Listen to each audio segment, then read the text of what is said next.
नमस्कार. आपण आता 9वीच्या 8व्या पाठाचे व्हिडिओ पाहतोय, युजफुल अँड हार्मफुल मायक्रोब्स. यामध्ये आतापर्यंत आपण युजफुल मायक्रोब्स पाहिलेले आहेत, लॅक्टोबॅसिली पाहिले, रायझोबियम पाहिलेले आहेत, बरोबर की नाही. आणि आज आपण उपद्रवी सूक्ष्मजीव म्हणजे हार्मफुल मायक्रो ऑर्गॅनिझम्स याविषयी माहिती पाहतो. यामध्ये आपण पहिल्यांदा कवक या गोष्टीची माहिती घेणार आहोत. फंगी म्हणजे कवक. आता याच्यावर काही प्रश्न विचारलेले आहेत. पहिल्यांदा बघा, which changes do you notice in leather articles and gunny that is jute bags during a rainy season. Rainy season मध्ये म्हणजे पावसाळ्याच्या दिवसामध्ये तुम्ही या लेदर आर्टिकल्स आणि गणी बॅग्स म्हणजे ज्यूटचे बॅग म्हणजे आपण त्याला गोंडपाट असं म्हणूया, याच्यामध्ये कोणते बदल तुम्हाला झालेले पाहायला मिळतात. Which changes do you notice, कोणते बदल तुम्हाला पाहायला मिळतात. त्यानंतर दुसरा क्वेश्चन आहे, for how long afterwards can you use those articles. ही जे सगळ्यात या ज्या सगळ्या गोष्टी आहेत, असं पावसाळ्यात झालेल्या बदलानंतर तुम्ही किती दिवस त्या वापरू शकता. त्यानंतर आहे, why do these articles not get spoiled during the summer or winter. समर किंवा विंटर मध्ये, उन्हाळ्यामध्ये किंवा हिवाळ्यामध्ये अशा वस्तू, लेदरच्या वस्तू असतील किंवा फॅब्रिकच्या वस्तू असतील, या खराब का होत नाही. ओके, हे 3 प्रश्न आपल्याला नेहमी पडतात. तर आता याच्यावरती उत्तर काय बघा. Microscopic spores. आता मायक्रोस्कोपिक म्हणजे अतिशय सूक्ष्म आणि स्पोरस म्हणजे बीजाणू. अतिशय सूक्ष्म असे बीजाणू, स्पोरस म्हणजे काय, बीजाणू ऑफ फंगाय. या फंगीचे म्हणजे कवकाचे अतिशय सूक्ष्म असे बीजाणू are present in the air. हे कुठे असतात, हवेमध्ये उपस्थित असतात, म्हणजे हवेमध्ये तरंगत असतात तिकडून तिकडे. These spores germinate on cotton fabrics, gunny bags and leather and woolen items. या ज्या हे जे स्पोर्स आहेत म्हणजे सूक्ष्म असलेले जे कवकाचे जे बीजाणू आहेत, हे बीजाणू हे जर्मिनेट होतात. म्हणजे काय होतं, त्यांचं बीजांकुरण होणे किंवा रुजणे. हे काय, रुजतात. कुठे रुजतात, ऑन कॉटन फॅब्रिक्स, रेशमी कपडे किंवा सुती कपडे म्हणूया आपण, सुती कपडे, सुती कपड्यांवर ते रुजतात. त्यानंतर गणी बॅग्स म्हणजे गोंडपाटावर पण रुजतात. त्यानंतर लेदर म्हणजे कातडी वस्तूंवर पण ते काय होतात, रुजून जातात. आणि वुडन म्हणजे लाकडी वस्तू. म्हणजे अशा प्रकारचे जे मायक्रोस्कोपिक स्पोर्स असतात फंगायचे, की जे हवेमध्ये असतात, ते या सीझन मध्ये म्हणजे रेनी सीझन मध्ये ओलसर त्यावेळेला भाग असतो, ओलसरपणा असतो. त्यामुळे ते कॉटन फॅब्रिक्स म्हणजे सुती कपडे, गोंडपाट, गणी बॅग्स, लेदर आणि वुडन अशा प्रकारच्या ऍटम्स वरती, अशा प्रकारच्या वस्तूंवरती ते स्पोर्स काय होतात, जर्मिनेट होतात. आणि जर्मिनेट झाल्यानंतर असं जो स्पोर्स हे समजा स्पोर्स आहे, या स्पोरस मधून असं जर्मिनेट झाल्यानंतर एक फायब्रिक्स बाहेर पडतो, एक धागा बाहेर पडतो. ओके, आणि हा धागा या पदार्थांच्या आतमध्ये शिरतो. म्हणजे हा समजा ऍटम आहे, हा एखादा पदार्थ आहे, it may be the cotton, it may be gunny bags, it may be leather, it may be wooden, whatever it may be. जो हे असेल, कुठलाही जो पदार्थ असेल त्याच्यावरती या पद्धतीचा जो स्पोरस आहे तो जर्मिनेट होतो, त्याच्यात एक फायबर बाहेर पडतो आणि तो आतमध्ये शिरतो. Okay, the fungal hyphae that is a fibre of fungus. या फंगसचे फायबर म्हणजे या कवकाचे धागे पेनिट्रेट डीप, आतमध्ये खोलवर घुसतात, बरोबर आहे, into the material to obtain the nutrition and to reproduce. हे आतमध्ये का शिरतात, why they penetrate deep into the material, to obtain the nutrition. त्यांना पोषण मिळण्यासाठी. पोषण मिळण्यासाठी आतमध्ये शिरतात. कशासाठी शिरतात? पोषण मिळवण्यासाठी आतमध्ये शिरतात. आणि त्याचबरोबर रिप्रोड्यूस होणे म्हणजे प्रजननासाठी. कारण प्रजनन घडण्यासाठी पोषणाची गरज आहे आणि पोषण मिळवण्यासाठी हे जे हायपी आहे किंवा फायबर ऑफ फंगस आहे तर ते या मटेरियलच्या आतमध्ये खोलवर असे घुसतात. Okay, this causes the material to wear and become weak. त्यामुळे हे मटेरियल काय होतं, थोडंसं वेअर होतं आणि वीक होतं, म्हणजे कमकुवत होतं.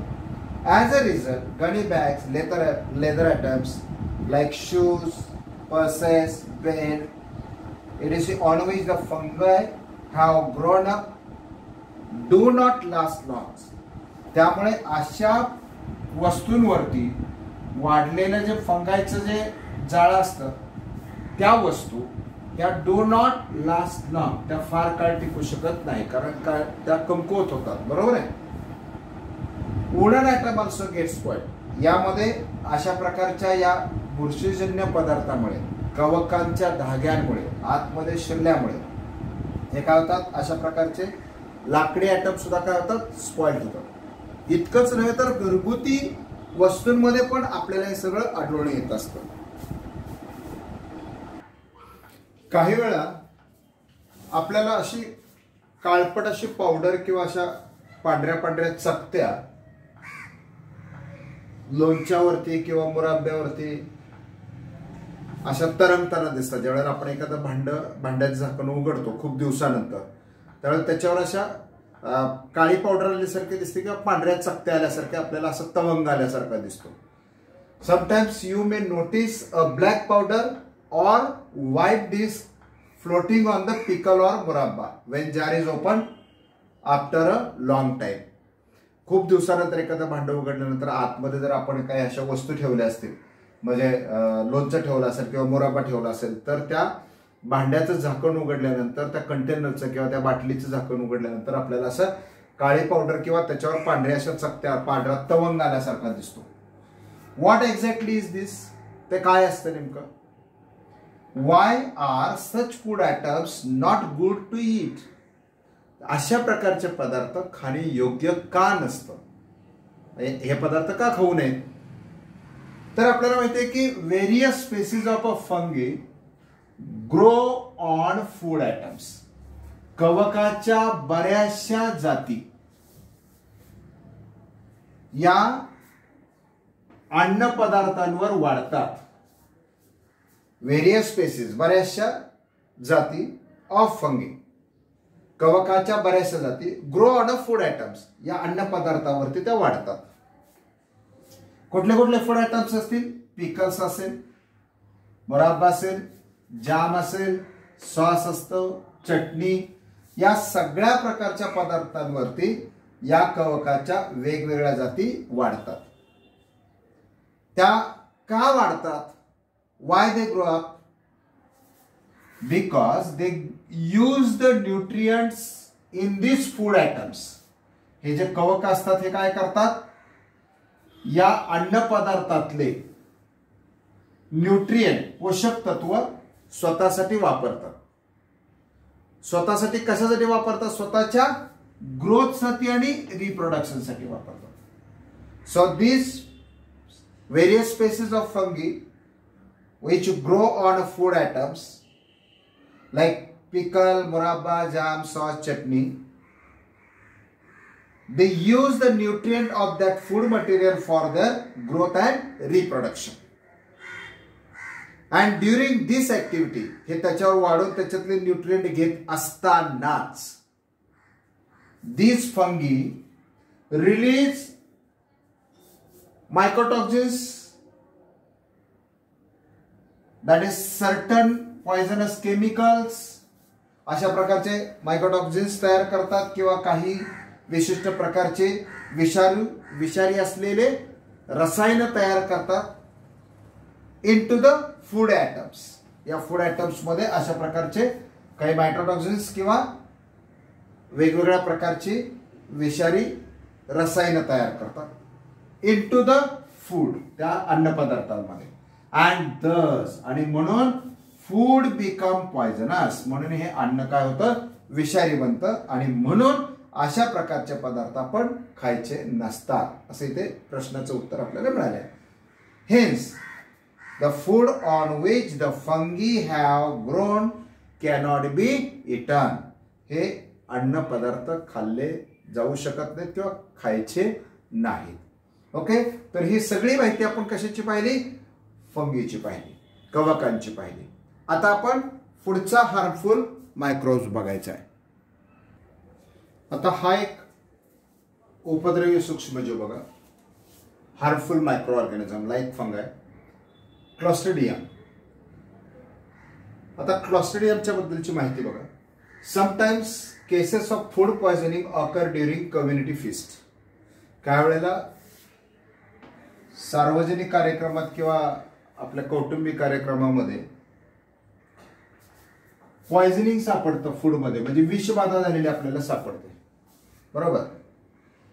How does the food become poisonous all of sudden. आता हे बनवून ठेवलेलं असतं एक तासाभरापूर्वी किंवा 2 तासापूर्वी किंवा संध्याकाळी बनवून ठेवलं असेल, सकाळी फिस्ट असेल, तर एवढ्या शॉर्ट पिरियडमध्ये हे पॉयझनस कसं होतं, हे विषारी कसं होतं. तर याच्यामध्ये काय होतं, the bacteria which spoiled cooked food are clostridium. हे जे क्लॉस्ट्रिडियम नावाचे जे बॅक्टेरिया आहेत ते कुक्ड केलेले जो फूड असतं, शिजवलेलं अन्न असतं, त्याला स्पॉइल करतात, त्याला खराब करून टाकतात. बघा किती महत्वाचं आहे. क्लॉस्ट्रिडियम प्रकारचे हे मायक्रोब्स सूक्ष्मजीव हे शिजवून ठेवलेल्या अन्नाला खराब करतात. Out of about 100 different species of this bacterium, या बॅक्टेरियमच्या जवळजवळ 100च्या आसपास स्पेसिस आहेत. 100च्या वर 100भर त्याच्या जाती आहेत या क्लॉस्ट्रिडियमच्या. Some are free living in the soil, काही मातीमध्ये अगदी मुक्तपणाने वाढतात. whereas some live in the alimentary canal of human and other animals. आणि काही याच्यातले जे बॅक्टेरियम आहेत ते मातीमध्ये फ्रीली वाढत असतात किंवा काही असतात, काही बॅक्टेरियम आहेत क्लॉस्ट्रिडियम बॅक्टेरियम, ते एलिमेंटरी कॅनल ऑफ ह्युमन्स, माणसाच्या अन्ननलिकेमध्ये वाढतात. तसंच काही प्राण्यांच्या पण अन्ननलिकेमध्ये वाढतात. फार महत्वाचा सूक्ष्मजीव आहे, लक्षात घ्या. These bacteria are rod shape. हे कसे असतात, रॉड शेप असतात. असे रॉड शेप असतात आणि प्रोड्यूस बॉटल शेप एंडोस्पोर्स. आणि अशा पद्धतीचे रॉड शेप नंतर पुढे बॉटल शेप असे एंडोस्पोर्स तयार करतात, बरोबर, तंतू तयार करतात. इन ऍडव्हर्स कंडिशन, ज्यावेळेला ते घातक स्वरूपात येतात त्यावेळेला ते अशा प्रकारचे बॉटल शेप एंडोस्पोर्स तयार करतात. One special characteristics of this bacteria is that they cannot withstand the normal oxygen level. एक महत्वाचं लक्षण असे की ते नॉर्मल ऑक्सिजन यूज नाहीत करत. हवेतलं नॉर्मल ऑक्सिजनची लेवल ते त्याच्यावर ते परिणाम करत नाहीत. Because they grow in anaerobic condition, कारण ते विनाऑक्सी शोषण परिस्थितीमध्ये जगत असतात, त्यांना ऑक्सिजनची गरज नाही लागत, त्यामुळे ते लक्षात येत नाही. आपण पुस्तकामध्ये या क्लॉस्ट्रिडियमची आकृती दाखवली ती पाहूया, कसे दिसतात बघा.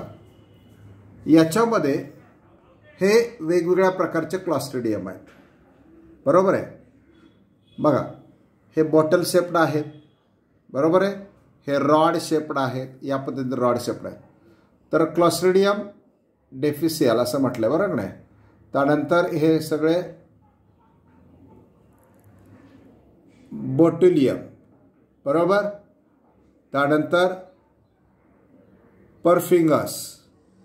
तर अशा प्रकारचे टेंटानी, या प्रकारचे वेगवेगळ्या प्रकारचे क्लॉस्ट्रिडियम स्पेसिस आपल्याला इथं पाहायला मिळतात. Okay.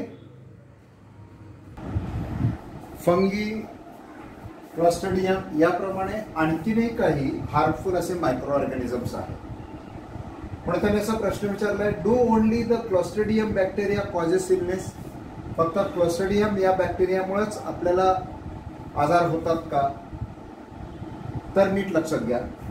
Other kind of micro organisms, इतरही काही मायक्रो ऑर्गॅनिझम आहे लाईक बॅक्टेरियाप्रमाणे इतरही काही मायक्रो ऑर्गॅनिझम्स आहेत विच कॉजेस इलनेस. कोण आहेत तसे? व्हायरस आहेत, प्रोटोझो आहे, बरोबर, काही आदिजीव आहेत, काही विषाणू आहेत, फंगी आहेत, कवक आहेत, काही are also responsible for different diseases that affects human. हे सुद्धा असे अनेक ऑर्गॅनिझम आहेत की जे रिस्पॉन्सिबल फॉर डिफरंट डिसीजेस, वेगवेगळ्या डिसीजेससाठी रिस्पॉन्सिबल असणारे असे अनेक मायक्रो ऑर्गॅनिझम्स आहेत की जे माणसावरती अफेक्ट करत असतात, ह्युमन्सवरती अफेक्ट करत असतात. We have learn about virus. आम्ही विषाणूंबद्दल शिकलेलो आहे, which are smaller than bacteria, की जे जीवाणूंपेक्षा पण छोटे असतात. अशा व्हायरस बद्दल आपल्याला माहिती आहे.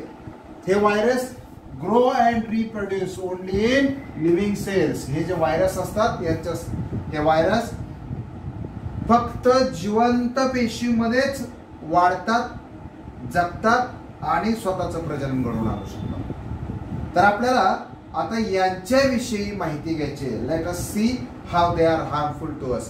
आपल्याला आता आपण पाहूया की ते आपल्याला कसे घातक असतात, त्याबद्दल आपल्याला माहिती घ्यायची. या चार्टमध्ये काय दिलंय बघा. The spread and the preventive of diseases. आता पहिला नेम ऑफ डिसीज दिला एड्स. याचा व्हायरस दिलेला आहे बघा. पॅथोजन काय आहे त्याचा? व्हायरस आहे. एड्सचा व्हायरस असतो. Through blood and semen of infected person and milk of mother suffering from AIDS. ही कुठं त्याचं इन्फेक्शन होत असतं? तर इन्फेक्टेड पर्सनच्या रक्तामधून, त्याच्या सिमेनमधून, शुक्रपेशींमधून, शुक्राणूमधून आणि बाधित मातेच्या दुधामधून याचं काय होतं तर प्रसार होत असतो. आता प्रिव्हेंटिव्ह मेजर काय घ्यायची? तर सेफ सेक्शुअल कॉन्टॅक्ट. जे लैंगिक संबंध आहेत ते अतिशय सुरक्षित असले पाहिजे. Avoid reuse of needle and injections. Needle आणि इंजेक्शनचा पुनर्वापर करायचा नाही. इन्फेक्टेड लोकांच्या याच्या असू शकतो ते. नंतर हेपेटायटिस, त्याच्यामध्ये पण व्हायरसच पॅथोजन आहे. कंटॅमिनेटेड वॉटर आणि फूड, बाधित झालेलं पाणी आणि अन्न याच्यातून त्याचा प्रसार होतो. तर आपण काय केलं पाहिजे? Clean and filtered water use केलं पाहिजे. प्रॉपर स्टोरेज ऑफ फूड असलं पाहिजे, बरोबर आहे. त्यानंतर इन्फ्लुएन्झा, याचा पण पॅथोजन व्हायरसच आहे. तर त्या ठिकाणी कॉन्टॅक्ट विथ इन्फेक्टेड पर्सन, याच्यातनं त्याचं काय होतं? इन्फेक्टेड पर्सनचं जर कॉन्टॅक्ट आला तर त्याच्यामधनं आपल्याला हा प्रसार होत असतो, बरोबर आहे. त्यानंतर याचा कंट्रोल कसा करायचा? प्रिव्हेंटिव्ह मेजर कसा करायचं? तर personal hygiene and avoiding contact with infected person. हा इन्फ्लुएन्झा टाळण्यासाठी इन्फेक्टेड पर्सन बरोबर आपला कॉन्टॅक्ट टाळला पाहिजे. त्यानंतर चिकनपॉक्स आणि मेलेसिस, बरोबर का नाही, हे पण व्हायरस आहेत. त्यात कॉन्टॅक्ट विथ इन्फेक्टेड पर्सनमुळेच हा पण होत असतो. आता याचं वॅक्सिनेशन आहे. नंतर अनकंटॅमिनेटेड वॉटर, क्लीन फूड हे टाळलं पाहिजे. प्रिव्हेंटिव्ह मेजर्स आहेत त्याचे. त्यानंतर डेंग्यू बघा, जो बऱ्याचदा कॉमनली आपल्याला आढळतो, व्हायरसच आहे. मॉस्किटो बाईटमधनं होतो हा डेंग्यू. यासाठी आपल्याला cleanness of surrounding, preventing stagnation of water झालं पाहिजे बघा तिथे. म्हणजे ते पाणी बाधित होतं ना, ते टाळता आलं पाहिजे. मॉस्किटो कंट्रोल करता आलं पाहिजे आपल्याला. म्हणजे स्वच्छ पाणी असेल तर ते बदललं पाहिजे, कुंड्यातलं वगैरे पाणी बदललं पाहिजे. त्यानंतर निमोनिया आहे, तो बॅक्टेरियल डिसीज आहे. Droplet spread in air by infected person. Infected पर्सनच्या शिंकण्यामधनं किंवा खोकल्यामधनं जे ड्रॉपलेट बाहेर पडतात हवेमध्ये, त्याच्यातनं हा होत असतो. याच्यासाठी वॅक्सिनेशन महत्त्वाचं आहे. Avoiding contact with infected person, infected person बरोबरचं कॉन्टॅक्ट आपल्याला टाळलं गेलं पाहिजे. आता स्पेशल टाईप ऑफ निमोनिया सध्या व्हायरल होतो आहे, बरोबर का नाही. म्हणजे कोरोना व्हायरसमध्ये पण हे सगळं आपण पाहतोय. लेप्रसी आहे बघा, बॅक्टेरियल इन्फेक्शन आहे. Long term contact with infected person, जर एखाद्या इन्फेक्टेड पर्सन बरोबर जर खूप काळ आपला त्याच्यावर संपर्क राहिला तर हे लेप्रसीचा आजार येऊ शकतो. त्यासाठी काय करायचं? Avoid contact with infected person and their belongings, त्याचे कपडे किंवा त्याच्या वस्तू त्याच्यापासून आपण थोडंसं लांब राहिलं पाहिजे. बरोबर आहे, कळतंय का बघा. Avoiding contact with infected person and their belongings. बरोबर आहे. त्यानंतर आहे क्लोरेला. बरोबर आहे. कॉलरा आहे बघा. कॉलरा हा बॅक्टेरियल डिसीज आहे. कंटॅमिनेटेड फूड आणि वॉटरमधनं होत असतो. त्यासाठी क्लीन फूड आणि वॉटर आपण यूज केलं पाहिजे. मलेरिया आहे, प्रोटोझोन डिसीज आहे. बरोबर, मलेरिया प्रोटोझोन डिसीज आहे. मॉस्किटो बाईटमधनं होत असतो. अनक्लीन सराउंडिंग याच्यामध्ये मॉस्किटो वाढतात. त्यामुळे cleanliness of surrounding is a necessary. Preventing stagnation of water, stagnation of water फार महत्त्वाचं आहे. ते होण्यापासून आपल्याला, स्टॅग्नेशन होण्यापासून आपल्याला थांबवता आलं पाहिजे. कंट्रोलिंग मॉस्किटोज, त्यानंतर मच्छरांचा प्रतिबंध करता आला पाहिजे. त्यानंतर डॅन्ड्रफ, रिंगवर्म, स्कॅबिज हे फंगल डिसीज आहे. Contact with infected person or his or her belongings like clothes, कपडे इन्फेक्टेड पर्सनची, त्याच्यापासून आपल्याला हा होत असतो. तर आपण काय केलं पाहिजे, पर्सनल हायजीन आपल्याला राखलं पाहिजे. Avoiding contact with infected person, आणि बाधित व्यक्तीपासून आपलं कॉन्टॅक्ट थोडंसं काय केलं पाहिजे, टाळलं पाहिजे. ओके, याविषयी आता आपल्याला माहिती काय गोळा करायला सांगितले. Correct information. Which plant and animal diseases are caused by microorganisms. कोणत्या प्रकारचे वनस्पतीला आणि प्राण्यांना आजार होतात मायक्रो ऑर्गॅनिझम्स पासून. कोणकोणत्या प्रकारच्या वनस्पतीवर पडणारे आजार कोणते आहेत आणि प्राण्यांवर येणारे कुठल्या कुठल्या डिसीजेस आहेत. And what are measures to be taken against them. आणि या आजारांवर आपण कोणत्या प्रकारची खबरदारी घेतली पाहिजे, ही माहिती आपल्याला गोळा करायची आहे. तर बाळांनो, आपण हा पाठ या व्हिडिओबरोबर संपवतोय.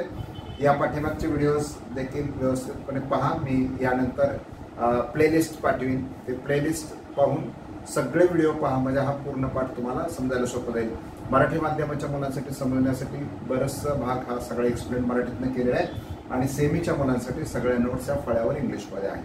तर व्हिडिओ जर आवडला असेल तर लाईक करा, शेअर करा इतरांना त्याचा फायदा होण्यासाठी, आणि सगळ्यात महत्त्वाचं म्हणजे जर तुम्ही चॅनलला नवीन असाल तर सबस्क्राईब करा. ओके, धन्यवाद. Have a good day.